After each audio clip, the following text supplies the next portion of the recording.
për shkak të disa humbjeve, realisht kam qenë në pozicionin që mund të justifikohesha që të kisha në mos vitin më të keq, ndoshta një ndër vitet më të këqija në karrierën time. Mësimi i parë i jashtëzakonshëm, shumë i madh, ka qenë përshtatu, mëso dhe përshtatu. Ne gjendemi shpeshherë për familjarët tanë, por gjejmë kohën e mbetur, koha që më mbetet kur unë jam i lodhur, kur unë kam mbaruar gjithçka tjetër që ka të bëjë me punën time, por jo për t'i dhënë kohën më të mirë time.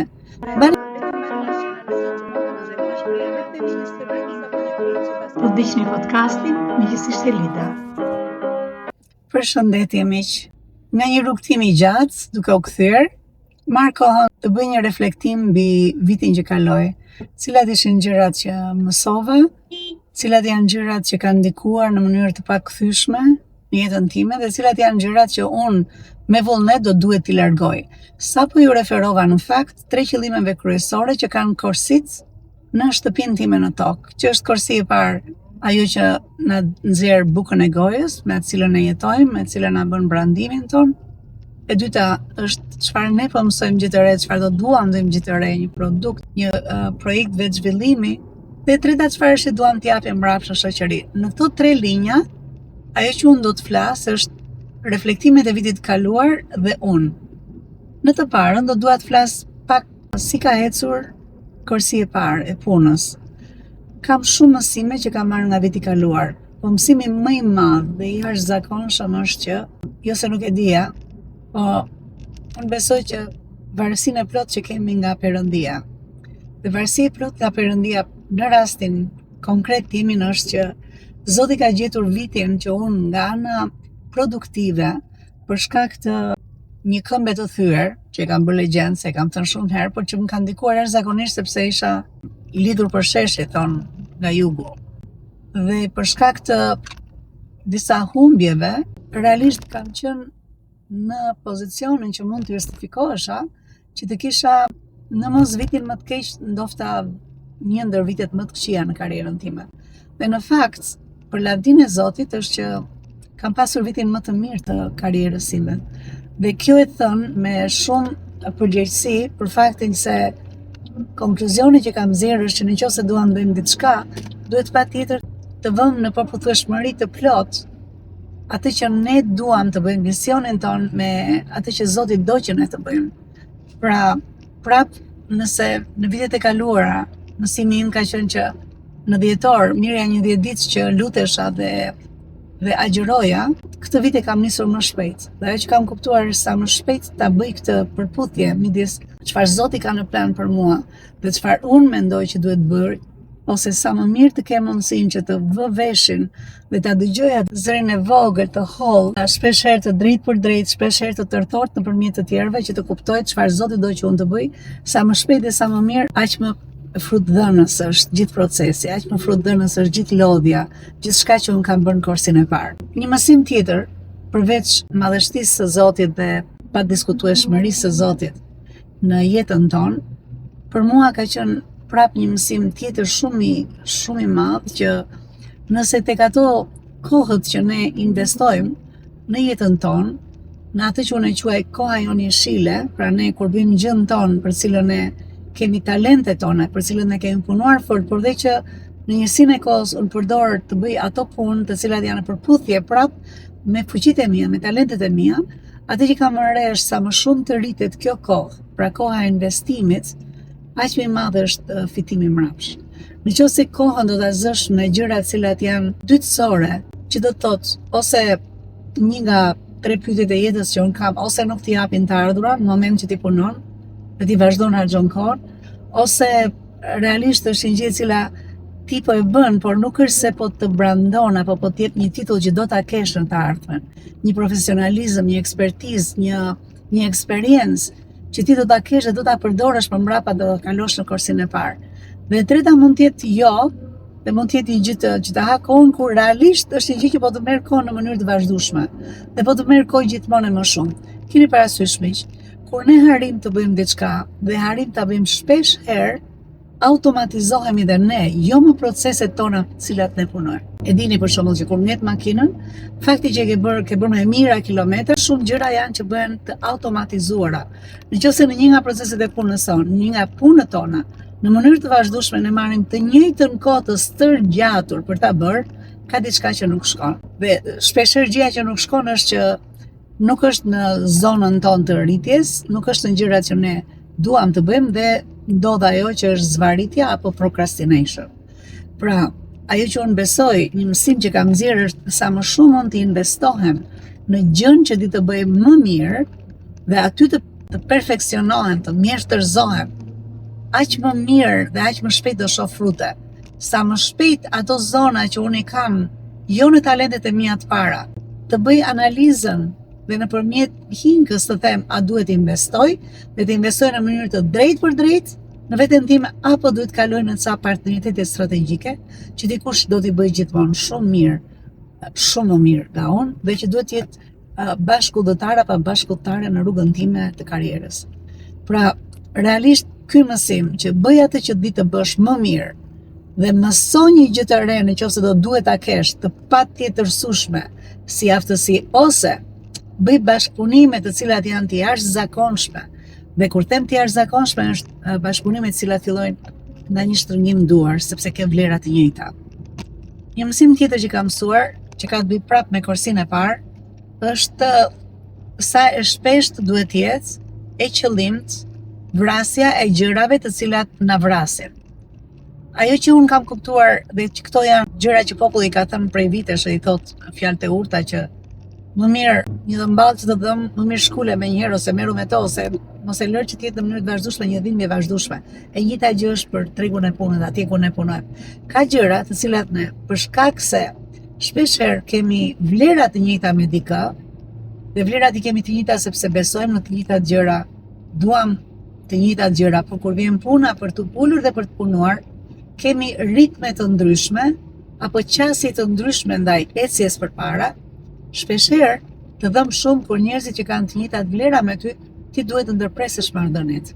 Dhe kjo është ajo që unë them, sa produkte apo sa projektet të cilat të hanë kohën dhe janë ato të cilat në mënyrë të vazhdueshme nuk të bëjnë të ecësh përpara, sa kohë duhet të rish dhe të mendosh që duhet të jap fund kësaj gjëje. Unë besoj që duhet bërë në momentin e parë kur ti fillon të kuptosh që kjo gjëja nuk funksionon.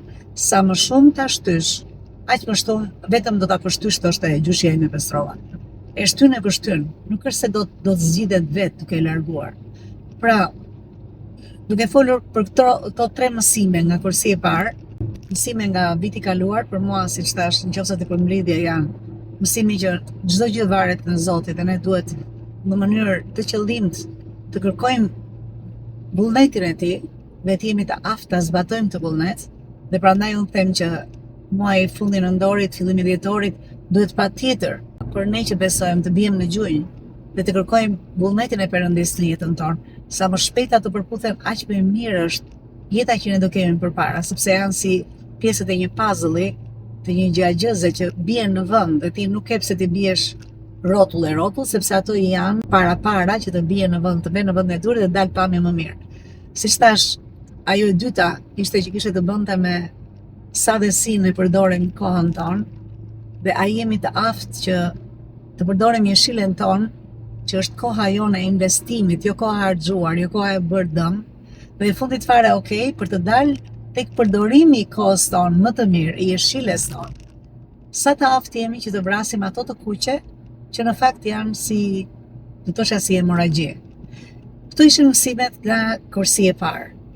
Ndërkohë që unë do flas, ju do të keni edhe një pjesë të shtëpisë në tokë, ku konkretisht këto janë të lidhura me pikërisht me kursinë e parë. Çfarë do të ishte te kursi e dytë? Mësimet që unë kam nxjerr nga ky vit. Mësimi i parë i jashtëzakonshëm, shumë i madh, ka qenë përshtatu, mëso dhe përshtatu.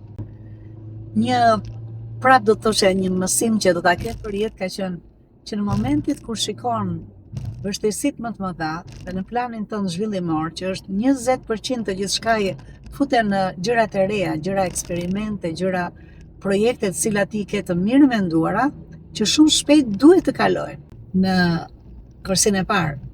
Dhe ajo që unë kam vënë re dhe ka qenë mësim i jashtëzakonshëm është përshtatshmëria.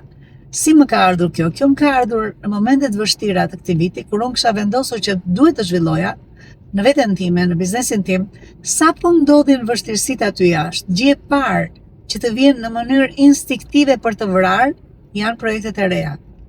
Ndërkohë që ajo që unë kam kuptuar është ti nuk je pse ta vrasësh si projekt këtë gjën e re që do të zhvillosh, këtë projektin e ri që do të bësh, këtë produktin e ri që do të bësh, këtë shërbimin e ri që do të shtosh. Por përshtatja me kushtet e reja është shpëtimi. Dhe për mua ka qenë shumë e rëndësishme kjo, sepse siç thash, ka qenë një vit shumë i vështirë dhe instinkti njerëzor që shoqëron çdo që punon, sidomos ata që punojnë për vete, është largohu nga gjërat e reja që janë mund të bëhen, mund mos bëhen, dhe qëndro tek ato që i ke të sigurta që të nxjerrin bukën e gojës. Dhe kjo do bërë sigurisht miqtemi, por mbani mend, është 80% që duhet jetë atje, 20% duhet jemi gjithmonë në zhvillim dhe në vetë zhvillim. Evolving, gjithmonë duke u sjell dhe duke sjell gjë e re. Pra, ndryshimi, por pa u larguar nga ato objektiva që janë të qëllimta për vitin. Ndryshimi do të thotë gjej formatin tjetër, gjej bashkëpunëtor të tjerë, rregullo kohën, por mos u largo objektivit që ke vendosur në fillim, mos lejo që për shkak të ndryshimeve nga jashtë, për shkak të problemeve që dalin nga jashtë, për shkak të sfidave të reja, ti të dëmtosh atë gjën e cila në jetë gjatësi do sjell ndryshimin tënd të madh, sa i takon 80%, sa i takon karrierës, ku ti nxjerr të themi bukën e gojës, të thonë sa. Një mësim tjetër prap nga korsia e dytë, nga korsia e vetë zhvillimit, është në këto momente kur ti je nën sfida, kërko ndihmë edhe për vetë zhvillimin tënd. Fillo të qarkullosh dhe të rrethohesh me njerëz të cilët në botë kuptimin e tyre, në mendësinë e tyre, po dhe në mentalitetin e përditshëm, duan të shikojnë njerëz të tjerë që zhvillohen. Ke nevojë të kuptosh që ajo që ti bën është për te i teje, ajo që ti po mëson është për te i teje. Ke nevojë të rish me njerëz, të rrethohesh me njerëz të cilët do të thonë lid këtë nuk po e bën më për veten tënde. Kjo bëhet sepse do ndihmoj 1, 2, 3 kategori të tjera, pra ti duhet ta bësh. Dhe në moment kur ti del nga vetja, kur ti e shikon që nuk ka të bëjë më vetëm me ty dhe nuk ja jep më lejen vetes të thuash që s'ka problem, kur të bëja më mirë, kur të kaloj kjo sfida do merrem me këtë gjë e re. Por ti thua nuk e kam më këtë luks që ta trajtoj si një gjë që mund ta vras. Pra 20% pjesa e vetë zhvillimit që të vjen natyrshëm për ta vrarë, e para konceptoje që duhet të ndryshosh nga ana operacionale, po me qëllimin që ta realizosh se s'bën, dhe e dyta është që rrethohemi njerëzit të cilët e shikojnë këtë vetë zhvillimin tënd si një kontributin tënd në komunitet. Dhe nuk e shikojnë si një gjë e cila është thjesht një produkt yt, një shërbim yt i ri.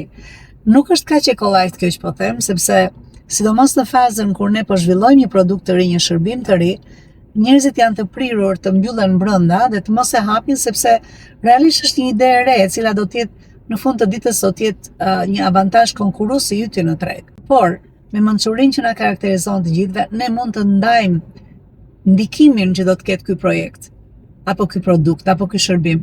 Ne nuk ka pse të ndajmë specifikimet e brendshme, ato që e bëjnë atë të jetë vlera jonë intelektuale. Prap një gjë të fundit që kam për sa i takon korsisë së dytë, një nga mësimet që kam marrë. Dhe më lejoni të them që këto mësime nuk janë marrë kaq kollaj në mënyrë filozofike. Këto kanë qenë ditë të tëra kur ti harin dhe bie në gjunjë dhe thua, Zot më thuaj çfarë duhet bëj, dhe fjala që kam marrë është e përkthyer në gjuhën e përditshme time është one day at a time. Merre ditën një nga një, merre jetën një nga një. Kur je në sfida të mëdha, mos u merr me të menduarit strategjikisht, sepse ti xha e ke bërë, pra tashmë ti e ke bërë strategjinë tënde, ti di ku do vesh. Është momenti të zbatosh dhe mençuria jote duhet vej e gjitha në si ta bëj më mirë që ta realizoj, si ta realizoj më shpejt, si të zhduk disa procese që janë të përsëritura kot, si të eliminoj disa middle persons, njerëz që janë përmedis, që nuk bëjnë gjë tjetër vetëm se të çojnë fjalën nga një vend në vendin tjetër, pra nuk shtojnë vlerë. Cila është ajo hallk që unë do ta bëj më mirë, por asnjëherë nuk duhet lejuar vetja që kur jemi në stres të fillojmë të mendojmë për periudha afatgjata. Kur jemi në sfida, të fillojmë të mendojmë si ta ndroj këtë kurs. Kursi është vendosur dhe kursi do mbajtur, pavarësisht sfidave që ne kalojmë. Sa i takon kursisë së tretë, mësimet e mia kanë qenë një forcim i idesë që unë e shpall me të madhe që së pari jemi njerëz në familjet tona dhe pastaj jemi në biznes. Që do të thotë, për këdo që kalon sfidat cilat janë shumë të mëdha dhe në fund fare kam përthënë cilat janë sfidat, sepse mendoj që shumë mund të thonë që okej, varet për çaj quan ti sfidolit, po do i them sfidat, por më lejoni të mbaroj njërë me atë që unë kuptoj si analiza e mësimeve të mia për vitin që kam pas, për 2025. Në kursin e 3, siç po thoshja, rëndësia kryesore është koha që ne i kushtojmë vetes si persona, të qenit mirë, të qenit shëndetshëm mirë, dhe shëndetshëm do të thotë qoftë për trupin, për mendjen, për shpirtin. E dyta, të qenim shëndetshëm dhe të pranishëm për familjen tonë, për njerëzit tanë të dashur, dhe për bashkëpunëtorët dhe ata bashkëudhëtarët tanë strategjik. Është detyra jonë të jemi në më të mirën për ata. Dhe shpesh herë për të qenë në më të mirën, dhe këto, nëse do të kisha mundësi këto në më të mirën, do doja t'i shkruaja me gërma të mëdha. Arsyeja është që ne gjendemi shpesh herë për familjarët tanë, por gjejmë kohën e mbetur, koha që më mbetet kur unë jam i lodhur, kur unë kam mbaruar gjithçka tjetër që ka të bëjë me punën time, por jo për t'i dhënë kohën më të mirë time. Mbani mend, shumica e gjërave më të mira, për shembull në televizor, bëhen në atë që quhet prime time, por i kanë gjithë njerëzit përpara televizorit. E njëjta gjë është në aspektin tonë, në kohën tonë, në shtëpinë në tokë, duhet kemi kohën më të mirë tonën për veten dhe për familjen. Dhe pastaj vjen puna që ne do bëjmë për të tjerë. Nuk mund të bëhet ndryshe. Dhe gjatë këtij viti, unë kam falenderuar Perëndin dhe kam falenderuar motrat e mia, vllajin tim, punatën, për ata që kanë bërë që ata dhe ne dhe unë bashkë, të gjithë e bashkë, dhe vëmë kohën tonë më të mirë në shërbim të njeriu tonë të dashur, të nënës. Ishte gjatë gjithë kohës, mund të them për shembull që ngasja është të thuash po unë do ta bëj punën se jeta vazhdon, sepse ne me këtë rojmë duhet patjetër ta bëjmë. Po, por ndonjëherë koha e dikujt në tokë është shumë me ditë të numëruara, ndërsa koha jonë është që duhet jetë më e mira ndërkohë që ne jemi prezent atje. Për ta mbyllur, cilat kanë qenë sfidat e mia, të cilat kanë qenë kryesisht në 4 vitet e fundit. Në 4 vitet e fundit kam pasur 2 sfida të cilat kanë qenë humbje njerëzish të afërt që ishin prindrit, dhe një sfidë jashtëzakonisht e madhe ka qenë humbja e njeriu të dashur përmes një marrëdhënie. Pra, shkërmoqja e një marrëdhënie.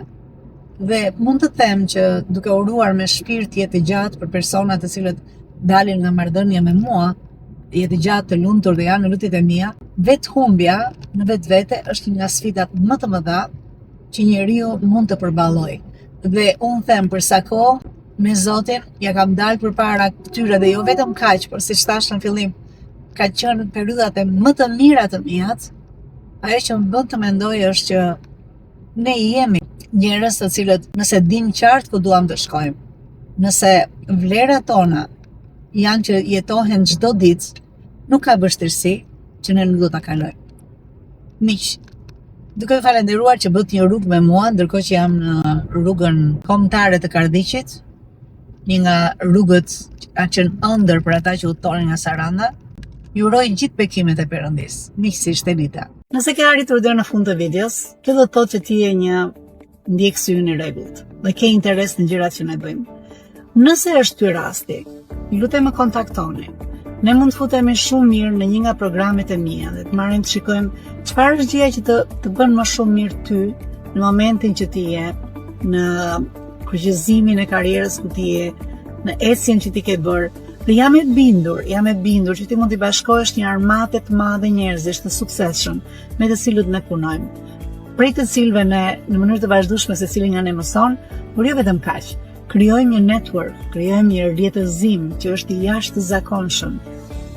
Kur kanë të njëjtën ide që ndahet, që është të qenit me mendje të hapur, të qenit i gatshëm të ndihmojnë njëri tjetrin dhe të qenit vazhdimisht në tregun e punës për të dhënë më të mirën tonë. Nëse është kjo që të ka sjell tek podcasti im, të lutem më shkruaj. Të lutem, është shumë e kollaj të më gjesh, ndofta në Facebook me Lida Motro, ndofta në Instagram që është Emi Coaching and Consulting, e gjeni kollaj fare, ose dhe në YouTube. Mundësitë e lidhjes janë të jashtëzakonshme. Mundësitë nga të cilat ju do përfitoni nga kjo lidhje nuk ka të bëjnë me mua, kanë të bëjnë me gjithë rjetin e njerëzve me të cilët do të bashkëpunoj. Uroj t'ju shoh nga brenda programeve të MZC. Ju uroj gjithë bekimin e Perëndis. Miqësisht, Elida.